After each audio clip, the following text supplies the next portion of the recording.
আল্লাহ কি সত্যিই কাউকে ভুলে যান? আজ আমরা এই গভীর প্রশ্নের উত্তর খুঁজব কোরআনের আলোকে। মহাগ্রন্থ আল কোরআন সূরা মারিয়ামের ৬৪ নম্বর আয়াতে পরিষ্কারভাবে ঘোষণা করেছে, ওয়ামা কানা রাব্বুকা নাসিয়া, তোমার প্রভু কখনো ভোলেন না। একইভাবে হযরত মূসা আলাইহিস সালাম ফিরাউনের সামনে বলেছিলেন, ক্বালা ইলমুহা ইনদা রাব্বি ফি কিতাব লা ইয়াদিল্লু রাব্বি ওয়া লা ইয়ানসা। মূসা বলল, এর জ্ঞান আমার প্রতিপালকের নিকট লিপিবদ্ধ রয়েছে, আমার প্রভু কখনো ভুল করেন না আর কখনো ভোলেনও না। অর্থাৎ আল্লাহ সর্বজ্ঞ, অতীত, বর্তমান, ভবিষ্যৎ সবকিছু তার জ্ঞানে রয়েছে, তার সত্তাতে কোনো ঘাটতি বা ভুলে যাওয়ার ভাব নেই। অথচ এই সূরা তহার ১২৬ নম্বর আয়াতে আবার বলা হচ্ছে, قال كذلك أتتك آياتنا فنسيتها وكذلك اليوم تنسى। কিয়ামতের দিন আল্লাহ বলবেন, এভাবেই তো আমার নিদর্শনসমূহ যখন তোমার কাছে এসেছিল তখন তুমি তা ভুলে গিয়েছিলে এবং সেভাবেই আজ তোমাকেও ভুলে যাওয়া হলো। একইভাবে সূরা তাওবার ৬৭ নম্বর আয়াতে মুনাফিকদের সম্পর্কে ইরশাদ হচ্ছে, আল মুনাফিকুনা ওয়াল মুনাফিকাতু বা'দুহুম মিন বা'দ يأمرون بالمنكر وينهون عن المعروف ويقبضون أيديهم نسوا الله فنسيهم إن المنافقين هم الفاسقون। মুনাফিক পুরুষ আর মুনাফিক নারী সব একরকম, তারা অন্যায় কাজের নির্দেশ দেয় আর সৎ কাজ করতে নিষেধ করে। আল্লাহর পথে ব্যয় করার ব্যাপারে তারা হাত গুটিয়ে রাখে। তারা আল্লাহকে ভুলে গেছে, তাই তিনিও তাদেরকে ভুলে গেছেন। নিঃসন্দেহে মুনাফিকরা হচ্ছে অতি অবাধ্য। এই আয়াতগুলোতে আমরা স্পষ্ট দেখতে পাচ্ছি আল্লাহ তাদেরকে ভুলে যাওয়ার কথা বলেছেন। তাহলে এই ভুলে যাওয়ার অর্থ কি? দর্শক, এখন আমরা সেটাই জানার চেষ্টা করব।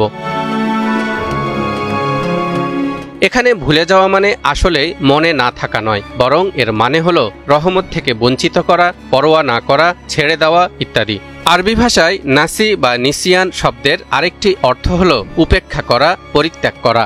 অর্থাৎ তারা যখন আল্লাহকে ভুলে গিয়েছিল তখন আল্লাহ তাদেরকে নিজের রহমত ও দয়ার বাইরে রেখে দিয়েছেন।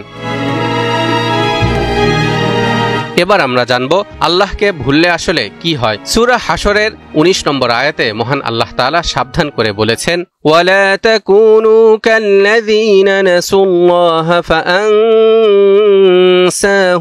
আনফুসাহুম উলাইকা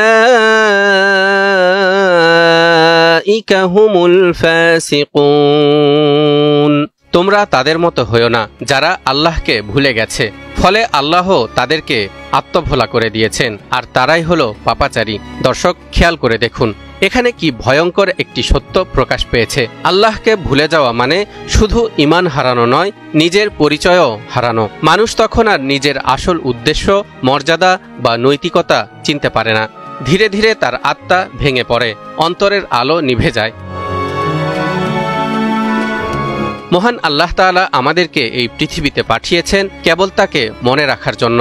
সূরা আলে ইমরানের ১৯১ নম্বর আয়াতে ইরশাদ হচ্ছে, আল্লাযীনা ইয়াযকুরুনাল্লাহা কিয়ামান ওয়া কুউদান ওয়া আলা জুনুবিহিম ওয়া ইয়াতাফাক্কারুনা ফী খালকিস সামাওয়াতি ওয়াল আরদ ربنا ما خلقت هذا باطلا سبحانك فقنا عذاب النار।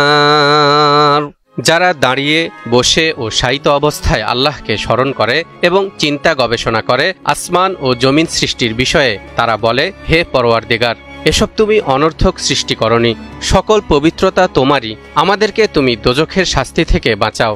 এ কারণেই প্রতিদিন ৫ ওয়াক্ত সালাত ফরজ করা হয়েছে। ইরশাদ হচ্ছে, ইন্নানি আনাল্লাহু লা ইলাহা ইল্লা আনা ফা'বুদনি ওয়া আকিমিস সালাতা লিযিকরি। আমি আল্লাহ, আমি ব্যতীত কোনো ইলাহ নেই, অতএব আমার ইবাদত করো এবং আমার শরণার্থে নামাজ কায়েম করো। অর্থাৎ সালাত মানে শুধু কিয়াম আর রুকু সিজদা করা নয়, বরং এটি এক প্রকার আত্মার রিমাইন্ডার, যেন আমরা আল্লাহকে ভুলে না যাই। আর যদি সত্যি আমরা আল্লাহকে ভুলে যাই, তাহলে আমাদের পরিণাম হবে ওয়াকিলাল ইয়াউমা নানসাকুম কামা নাসিতুম লিকা ইয়াউমিকুম হাযা ওয়া মাওয়াকুমুন নার ওয়া মা লাকুম মিন নাসিরিন। বলা হবে, আজ আমি তোমাদেরকে ভুলে যাব, যেমন তোমরা এদিনের সাক্ষাৎকে ভুলে গিয়েছিলে। তোমাদের আবাসস্থল জাহান্নাম এবং তোমাদের সাহায্যকারী নেই। এটা কোনো সাধারণ ভুলে যাওয়া নয়, বরং এটি হলো চূড়ান্ত রায়। যারা দুনিয়াতে আল্লাহকে ভুলে গিয়েছিল, কিয়ামতের দিনে আল্লাহ তাদের প্রতি উদাসীন থাকবেন। তবে দর্শক, মনে রাখতে হবে, আল্লাহর রহমত কখনো বন্ধ হয়ে যায় না। আল্লাহ বলেন, ফাযকুরুনি আযকুরকুম ওয়াশকুরুলি ওয়ালা তাকফুরুন। সুতরাং তোমরা আমাকে স্মরণ করো, আমিও তোমাদের স্মরণ রাখব, এবং আমার কৃতজ্ঞতা প্রকাশ করো, অকৃতজ্ঞ হইও না। অর্থাৎ যতক্ষণ না মৃত্যু চলে আসে, মানুষ আল্লাহকে স্মরণ করে ফিরে আসতে পারে, আর তখনই আল্লাহ তাকে আবারও নিজের রহমতের দিকে টেনে নেন।